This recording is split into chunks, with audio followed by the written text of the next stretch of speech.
Dolly Parton, the enduring icon of country music whose rhinestone-studded legacy spans over 6 decades, has always been a beacon for aspiring artists, particularly women daring to carve their paths in male-dominated spaces. With a voice like honeyed steel and a songbook that includes timeless hits like Jolene and 9 to 5, Parton has not only entertained millions but also mentored a new generation through her unyielding spirit of innovation. In her latest reflections, drawn from a deeply personal book chronicling her stage life, Parton turns her spotlight on Miley Cyrus, her goddaughter and a fellow trailblazer whose fearless evolution mirrors her own. Calling Cyrus a beloved figure close to her heart, Parton praises the younger artist's core principles: her relentless drive to experiment, to fail spectacularly, and to rise again with lessons etched in glitter and grit. At 79, Parton remains a force of nature, her new tome serving as a roadmap for generations of female artists, navigating the treacherous waters of fame. Within its pages and in candid interviews, she dissects the anatomy of a career built on risk-taking. Miley Cyrus, the once Hannah Montana teen sensation turned provocative pop provocateur, embodies this ethos in spades. She's always trying new things. Some of them work great, some of them don't, but she's learned a lot, Parton shares with warmth, her words laced with the affection of a godmother who has watched Cyrus bloom from child star to cultural disruptor. This admiration isn't superficial, it's forged in shared philosophies that transcend genres.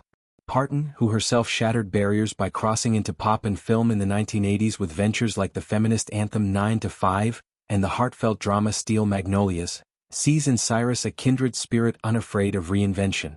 The crux of Parton's praise lies in Cyrus's nerve, the audacity to chase the unknown. If you don't have the nerve to try it, you're never going to know. That's kind of like my philosophy, the elder artist acknowledges, her voice carrying the weight of a lifetime of leaps. This mantra has defined Parton's trajectory, from a dirt-poor childhood in the Smoky Mountains, where she penned her first song at age 5, to becoming a billionaire philanthropist whose imagination library has gifted over 200 million books to children worldwide. Cyrus, too, has embodied this by shedding her Disney skin in explosive fashion. Her 2013 MTV Video Music Awards performance, a wrecking ball-swinging spectacle of rebellion, marked a pivotal shedding of innocence, much like Parton's own pivot from pure country to crossover queen. Yet, where critics decried Cyrus's antics as shock value, Parton sees evolution, a young woman growing into her power, testing boundaries to discover what resonates. Parton's book delves deeper into the mechanics of such growth, emphasizing that success demands shedding as much as embracing. You have to grow into things and you have to grow out of things.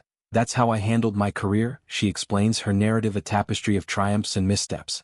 Early in her Dolly Parton Enterprises empire, she faced skepticism for her larger-than-life persona, the towering wigs, the curve-hugging outfits that became synonymous with her brand. A lot of people think because you're a girl, you don't always know what you're doing, she counters, her defiance a rallying cry for women everywhere. Parton didn't just ignore the naysayers, she amplified her femininity as armor, turning perceived frivolity into feminist firepower. Cyrus has echoed this in her own way, from the twerking era's backlash to her recent folk-infused album Endless Summer Vacation, where she explores vulnerability with tracks like Flowers, a self-love anthem that topped charts globally. Their bond, formalized as godmother-goddaughter, extends beyond philosophy into collaboration, a testament to Parton's role as a bridge builder. They've joined forces on stage and studio, blending their voices in harmonious rebellion.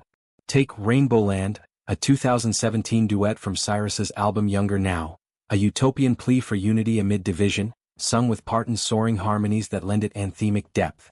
Then there's the reimagined Wrecking Ball, Cyrus's raw confessional of heartbreak, which Parton infused with country twang on her 2023 rock opus Rockstar.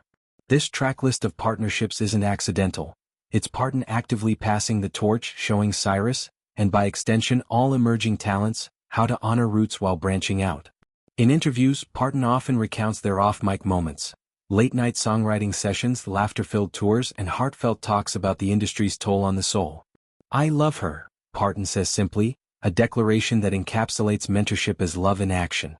Cyrus's major life's principles, as Parton admires, are multifaceted: authenticity above applause, resilience in the face of scrutiny, and a commitment to using one's platform for good.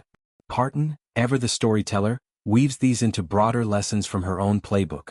She recalls her 1970s gamble on the Best Little Whorehouse in Texas, a Broadway musical that tested her acting chops and grossed millions, proving doubters wrong. Similarly, Cyrus's foray into activism, advocating for LGBTQ+ rights through her Happy Hippie Foundation and environmental causes via her work with Parton's wildfire relief efforts, demonstrates a principle Parton holds dear: art as activism. During the 2016 California wildfires that ravaged Sequoia National Park, their joint fundraiser raised over $1 million, showcasing how personal principles can mobilize masses.